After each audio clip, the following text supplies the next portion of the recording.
자, 오늘 마태복음 강해. 야, 진짜 많이 했네요. 78번째 시간입니다. 마태복음 강해 78번째 시간. 열심히 설교 들은 당신, 이제 떠나라. 뭐 카피 베낀 거 같죠? 열심히 일한 당신 떠나라. 예, 그거 좀 착안을 했습니다. 오늘 여러분들은 이걸 배울 겁니다. 이걸 배운다라기보다는 저와 여러분이 함께 어떤 행동을 이제 하나 하기 위해서 몸부림 칠 겁니다. 잠깐 말씀드리면 세례 요한이 제자들을 예수님에게 보냅니다. 보내서 오실 그이가, 그러니까 메시아가 당신입니까? 이렇게 물어보게 합니다. 우리가 그 사건을 통해서 우리가 왜 설교를 버려야 되는지, 여러분 설교를 버려야 됩니다. 마지막 때는 설교를 버리지 않으면 절대로 여러분은 성장할 수 없습니다. 제 설교도 마찬가지고요. 제 설교에 목을 매시면 죽습니다. 지금 세례 요한이 예수님에게 제자들을 보낸 그 사건을 통해서 열심히 설교를 들었으면 이제 왜 우리가 설교에서 떠나야 되는지, 여기서 이제 떠나라가 설교에서 떠나라는 뜻이거든요. 오늘 거기까지 나가보겠습니다. 열심히 설교 들은 당신 이제 떠나라. 마태복음 강의 78번째 시간 시작하겠습니다. 먼저 오늘의 본문을 함께 우리 읽어볼까요?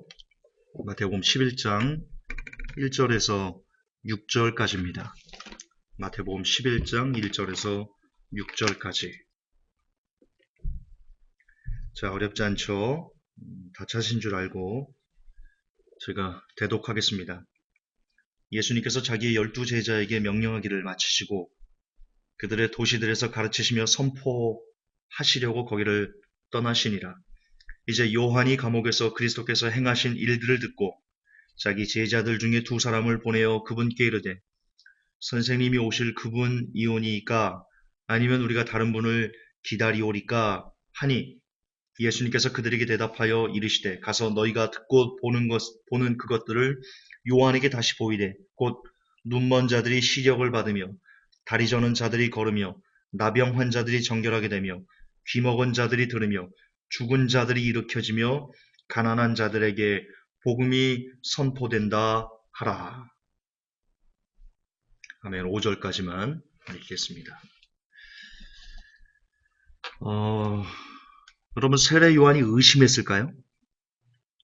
자, 오늘 본문을 통해서 우리가 확인해야 될 부분입니다. 세례 요한이 의심했을까요? 이렇게 가재미 눈을 뜨고 과연 예수님이 그리스도신가 아닌가 이렇게 저울질하며 의심했을까요? 야, 표정 지기죠? 진짜 어떻게 이런 표정을 아이가 낼 수 있을까? 제가 이 사진을 찾고 한참은 아니고 잠깐 제가 웃었는데요. 이 아이처럼 세례 요한이 예수님을 그리스도신가 아닌가 의심했을까요? 여러분 세례 요한은 아시겠지만 예수님보다 6개월 형입니다. 엘리사벳이 스테하고 숨어 있을 때 숨었다라기보다는 그 아이의 어떤 그 위험을 느끼지 못하도록 좋은 곳에 혹은 안전한 곳에 이렇게 피신해 있을 때 마리아가 가서 봤더니 그 세례 요한이 복중에서부터 구주를 보면서 뛰어놀았습니다. 아직 태어나지도 않은 상태에서 세례 요한은 예수님을 알아본 거죠. 영으로 알아본 거죠. 그리고 세례 요한은 또한 그분에 대해서 나는 그분의 신발끈도 풀지 못한다. 감히 나는 그분의 신발끈도 풀을 자격이 없는 사람이다. 그렇게 얘기를 했고요. 누구든지 성령이 임하는 것을 보면 그인 줄 알아. 뭐 그런 하나님의 말씀을 통해서 예수님이 그리스도시다라고 최초로 증거한 그 사람이 세례 요한입니다. 이렇게 얘기했죠. 보라, 세상 죄를 지고 가는 하나님의 어린 양이다.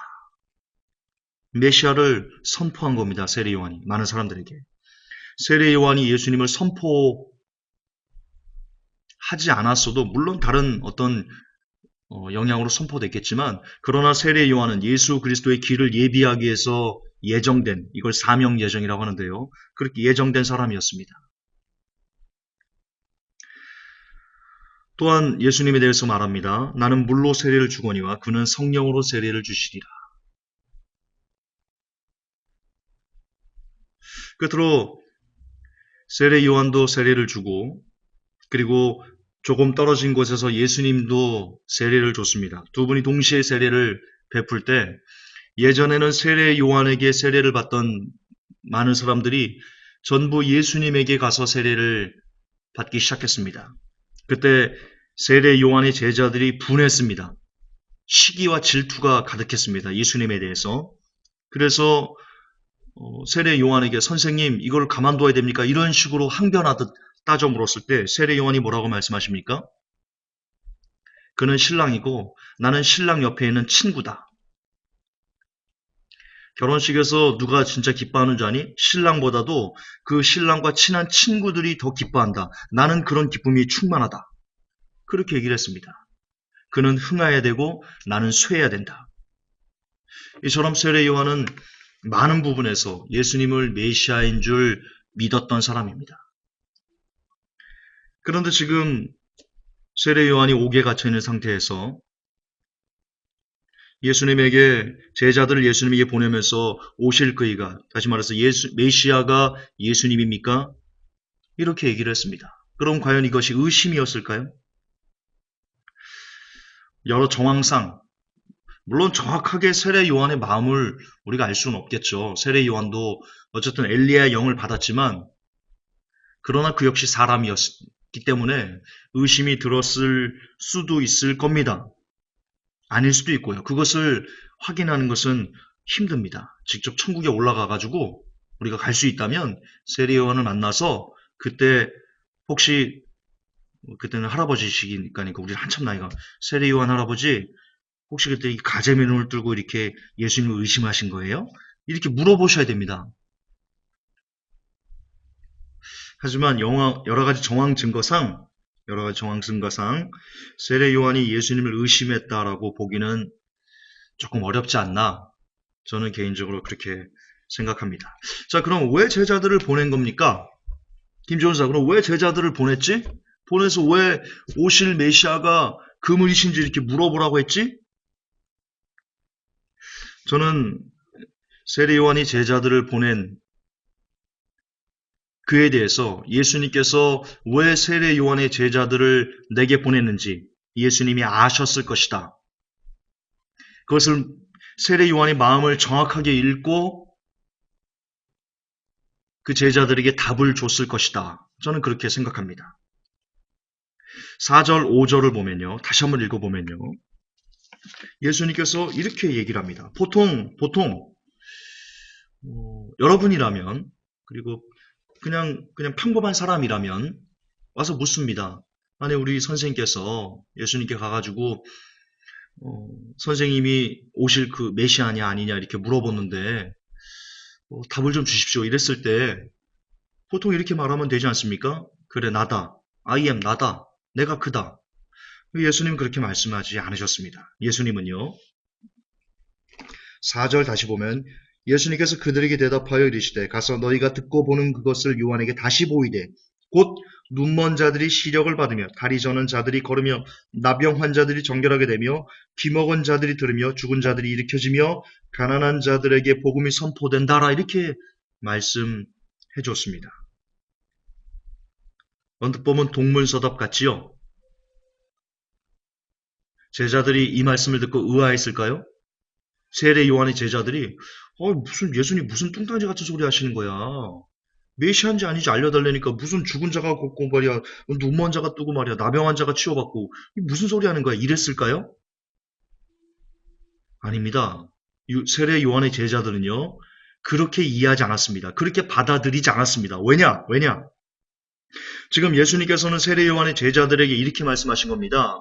구약에 예언된 그대로 내가 바로 그다 라는 것을 지금 말씀의 예언이 성취된다는 것을 제자들이 얘기하는 건데요.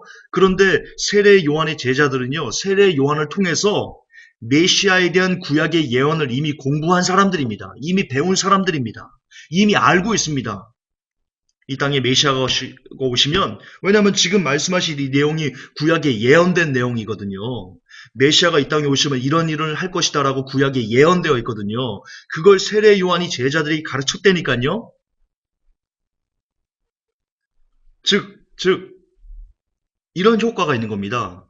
그동안 제자들은 세례 요한을 통해서 예수님에 대한 메시아에 대한 설교를 들은 겁니다. 강해를 들은 겁니다.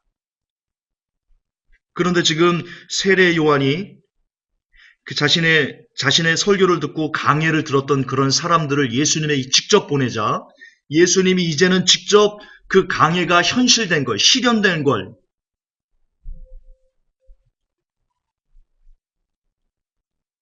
눈으로 보여주신 겁니다. 여러분, 이게 제가 다시 한번 설명을 드릴 건데요. 굉장히 중요한 내용입니다. 굉장히 중요한 내용입니다. 여러분, 설교로는 부족합니다. 강의로는 부족해요. 어떤 목사님의 강의 설교나 뭐 기타 여러 가지 뭐 이런 걸로는요, 많이 부족해요. 세례 요한도 그걸 알아요. 세례 요한도 안다고요. 제자들이 내 설교로는 예수님을 정확하게 알 수 없어라는 걸 세례 요한도 알아요. 그래서 예수님에게 직접 보낸 겁니다. 왜? 그 부족한 부분을 직접 만나서 해결하라고. 저는 그렇게 이해했습니다. 세례 요한이 얼마나 제자들을 사랑하는지. 그래서 예수님도 그 말씀을 아시고 그 마음을 아시고 직접 풀어주잖아요. 그리고 직접 그들이 경험하니까 얼마나 확실하게, 얼마나 뚜렷하게 예수님이 메시아라는 것을 확실히 알 수 있었을까요? 그전에는 눈으로만 봤습니다. 아니, 귀로만 들었습니다. 설명만. 그러나 직접 보니까, 직접 그 메시아를 보니까 너무나 확연하게 구원을 걸어갈 수 있는 그런 힘을 얻게 되는 겁니다. 마치 욥기서를 보면 그동안 욥은 하나님에 대해서 귀로만 들었습니다. 이런 하나님은 이런 분이고 저런 분이고 막 이 다채로운 말만 들었습니다. 그러다 보니까 욥이 자기도 모르게 하나님을 뒷장 보면 자기가 하나님보다 더 의로운 사람인 것처럼 그렇게 착각하는 우를 범하게까지 이르렀습니다. 그렇게 귀로만 듣는 하나님은 부족합니다, 우리에게. 하지만 욥이 그 고난 가운데 실제로 나타나신 하나님을 보자, 실제로 그분의 음성을 듣자, 욥이 어떻게 됩니까? 거꾸러집니다. 입이 10개라도 할 말이 없습니다. 그렇게 완전 변해버립니다. 실제로 하나님을 경험하면, 귀로 듣는 것이 아니고 실제로 그 사람이 하나님을 경험하면 완전히 다른 사람이 될 수 있습니다. 거듭 반복하지만 세례 요한이 제자들에게 예수님에 대해서 끊임없이 증명해줬습니다. 증거해줬습니다. 저분이 메시아셔. 그럼에도 불구하고 세례 요한의 제자들은요, 세례를 주는 예수님에게 사람들이 다 몰려가자 그것을 시기하고 질투했습니다. 메시아라고 알려줬는데도 그렇습니다. 여러분, 이것이 설교로는 부족하다는 것을 단적으로 나타내는 겁니다. 세례 요한의 설교가, 세례 요한이 제자들에게 했던 그 강해가 혹은 메시아에 대한 어떤 그 설명이 그들의 머리는 채워졌을지 모르지만 그들의 가슴까지 변화시키지는 못했던 겁니다. 그게 설교의 한계입니다. 여러분, 설교로는 사람이 변화되지 않습니다. 물론 설교가 필요 없다라는 것은 아닙니다. 그 변화에 대한 어떤 그 기회와 그 과정들, 이런 것에 그 보탬은 될 수 있겠지만 궁극적으로 여러분은 설교로 변화되지 않습니다. 그 후를 보세요. 세례 요한이 제자들을 보낸 다음을 보세요. 제자들이 불평하는 내용이 성경에 나오던가요? 그 후로는 안 나옵니다. 그동안 세례 요한을 통해서 예수님에 대한 설교를 많이 들었던 사람들이 예수님에 대해 시기 질투했지만 직접 가서 예수님을 만나고 그분을 눈으로 보고 자신의 눈으로 예수님을 확인하자, 자신의 귀로 직접 설교를 듣자, 예수님에 대한 설교를 듣자, 그들이 예수님에 대한 불평과 원망을 멈춰버립니다. 세례 요한의 제자들이.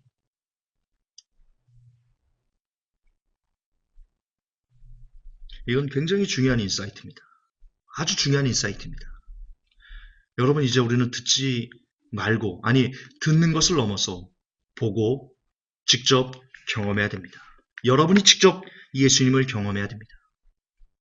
우리는 그동안 예수님을 어떻게 배웠고 어떻게 알아왔습니까? 목사님의 설교 혹은 어떤 책, 남을 통해서 하나님을 경험했습니다. 남을 통해서, 누군가의 말을 통해서, 누군가의 글을 통해서, 누군가의 어떤 동영상을 통해서 우리는 예수 그리스도를 알아왔고 배워왔습니다. 그것이 여러분이 예수입니까?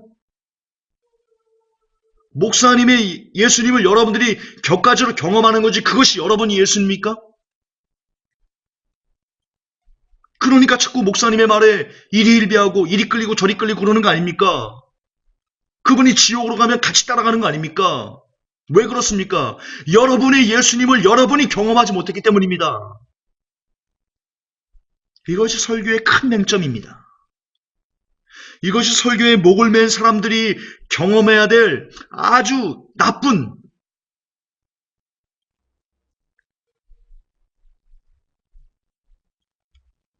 실체입니다. 여러분, 설교를 통해서, 목사님의 설교를 통해서 예수님을 배우고 아는 것은요, 계속 강조하지만 그건 예수님을 공유하는 겁니다. 목사님이 경험하는 예수님을 공유하는 반쪽 예수님일 수밖에 없습니다. 세례 요한의 제자들처럼 말입니다. 다시 한번 강조하겠습니다. 세례 요한의 제자들은 세례 요한을 통해서 직접 메시아에 대한 강해를 들은 사람들입니다. 그럼에도 불구하고 그들은 예수님을 그들의 눈으로 직접 보기 전까지 예수님을 시기하고 질투했습니다.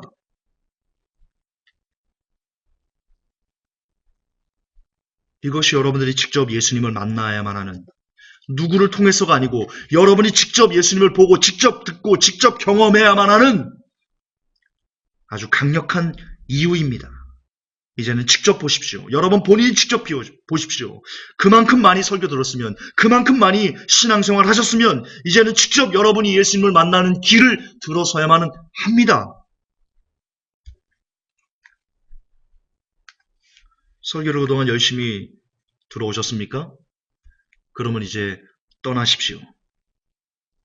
목회자를 버리시고 설교를 디딤돌로 삼아 이제는 여러분 스스로 예수님을 만나는 그 항해의 길을 시작하십시오. 말씀의 세상으로 여러분이 직접 들어가십시오. 직접 말씀을 통해, 성경을 통해서 여러분의 주님을 여러분이 만나십시오. 남이 이렇더라가 아니고 내가 성경을 통해서 본인 구원이 이것이구나. 내가 성경을 통해서 본 복이 이것이구나. 내가 읽어보니 하나님은 이런 사람을 좋아하시고 이런 사람을 구원하시겠구나. 라는 사람이 되십시오. 더 이상 설교에, 어떤 목사님의 설교에, 어떤 누군가의 가르침에 이리저리 끌려다니지 마십시오. 언제까지 그렇게 사실 건데요? 여러분도 사람, 목사님도 사람, 똑같은 사람입니다. 더 이상 목사님이 여러분을 지배하게 그대로 두지 마십시오. 그런 불쌍한 인생이 되지 마십시오. 어떤 신학자가 여러분을 지배하는 그런 안타까운 사람으로 남아 계시지 마십시오. 여러분은 목사님의 종도 아니고 신학자의 종도 아니고 어떤 일반 서적의 책의 종도 아니고 여러분의 주인은 오직 주 예수 그리스도뿐입니다. 우리의 주인은, 우리가 섬겨야 될 오직 하나의 신은 하나님뿐입니다. 그분의 말에만 여러분이 앞으로 살면서 여러 가지 상황 가운데 결정하기 힘든 혹은 남들이 뭐 2단이네 3단이네 하는 다양한 핍박들, 어려움들, 고통들, 괴로운 상황들, 순간들이 많을 겁니다. 그때마다 만약 여러분이 성경이 아닌 어떤 사람의 말에 의해 가지고 뭔가를 결정한다면, 그러고도 여러분이 하나님의 종이다, 주님의 자녀다, 그분의 신하다, 이렇게 말할 수 있을까요?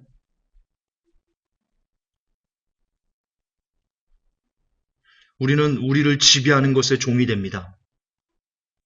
우리의 삶을 결정하는 것의 종이 됩니다.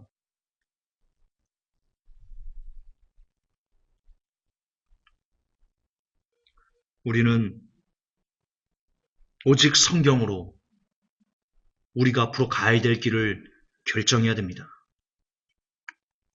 아시듯 이 마지막 시대에는, 그리고 한국교회 최고 장자 교단이라는 합동은 베리집을 짐승의 표라고 말하면 2단이라는 꼬리표를 붙여버렸습니다. 지금이 마지막 시대다, 주님이 오신다라고 말하면 극단적인 세대주의 종말론자라고 말하면서 교계에서 매장시켜버리고 있습니다. 여러분들이 그것이 두려워서, 그 말 때문에 주님을 기다리시는 이 삶을 등한시한다거나, 혹은 베리집을 짐승의 표라 말하는 것을 주저한다거나, 이런 어떤 결정이나 기타 뭐 다른 행위들을, 그런 사람들, 그런 기준에 의해서 판단한다면, 따른다면, 여러분들은 합동교단의 종이며, 여러분은 어떤 목사님의 종이며, 인간의 종이며, 절대로 하나님의 마음에 합한 사람은 될 수 없다라는 것은 부인할 수 없는 팩트입니다. 성도의 최종 목적지는 설교가 아닙니다. 성도가 들어야 될 최종 목적지는 설교가 아닙니다. 성도가 가슴에 새겨야 될 최종 정착지는 설교가 아닙니다. 성도의 최종 목적지는, 마지막 정착지는 바로 성경입니다. 그동안 열심히 설교를 들은 당신, 성도 여러분, 회복교회 성도 여러분, 이제 설교를 뛰어넘으십시오. 김관우 전사의 설교를 뛰어넘으시고,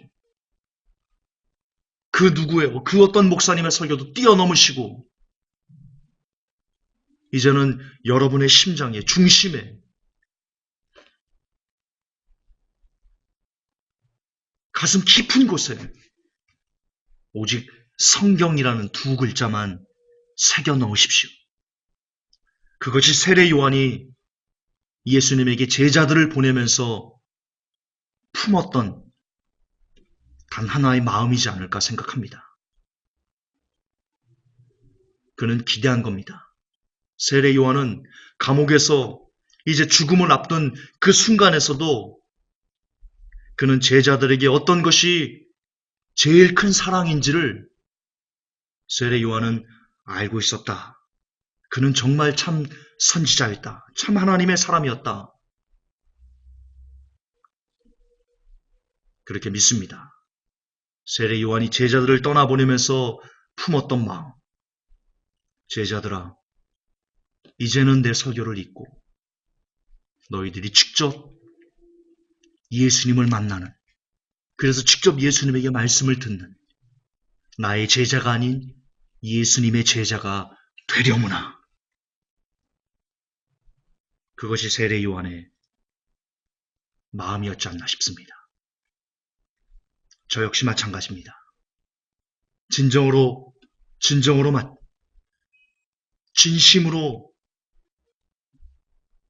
고백하고 싶습니다.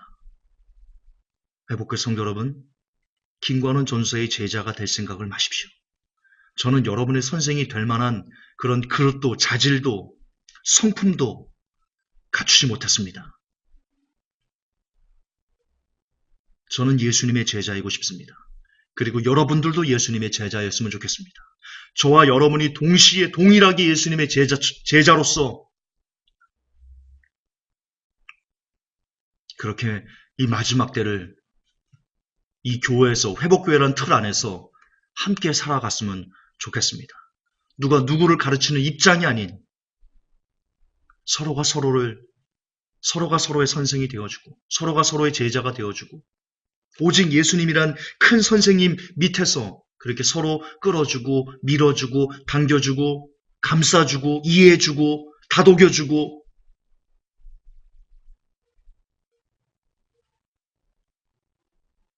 이렇게 목사와 성도가 아닌 성도와 성도로서 오직 한 명의 목자인 예수님의 뒤만 졸졸졸 함께 똑같이 손을 붙잡고 따라가는 그런 교회가 회복교회였으면 좋겠습니다. 부디 김관원 전사의 제자가 되려고 하지 마시고 부디 저를 추앙하지 마시고 물론 그런 사람도 남들이 들으면 야 김종사 추앙받는가 보다. 아닙니다. 우리 교회 그렇지 않습니다. 회복교회는 너무 격이 없어가지고 조금 문제가 많은 그 인간적인 문제가 좀 일어나는 교회죠. 누가 저를 추앙하거나 그러지 않습니다. 그럼에도 불구하고 혹시라도 여러분 마음에 담임 목회자를 높이려는 그런 나쁜 생각이 있는 분들은 조속히 회개하시고 여러분의 심장에, 여러분의 생각에 오직 주 예수 그리스도만 담기를 진정 예수 그리스도 이름 안에서 축복합니다. 세례 요한이 제자들을 떠나보내는 그 심정을 다시 한번 새기면서 무엇이 진짜 큰 복인지 설교를 뛰어넘어 여러분이 성경 안에서 예수를 만나는 것이 그것이 얼마나 큰 복인지 성도가 이 세상에서 받을 수 있는 복 중에 가장 큰 복 중 하나가 바로 어떤 사람의 설교를 뛰어넘어 말씀 안에서 예수님을 만나는 것이다라는 것을 깊이 자각하셔서 그동안 열심히 설교를 들은 회복교회 성도 여러분 이제는 떠나시기를 물론 회복교회를 나가라 그런 소리는 아니고요. 마음으로부터 떠나보내고 홀로 서시라는 것입니다. 그래서 우리 진짜 예수님만 주인 삼고 예수님만 한 분 목자 삼고 우리 함께 정말 함께 양으로서 성도로서 이렇게 잘 변질되지 않고 주님께 갑시다. 우리 모두 떠납시다. 하나님 아버지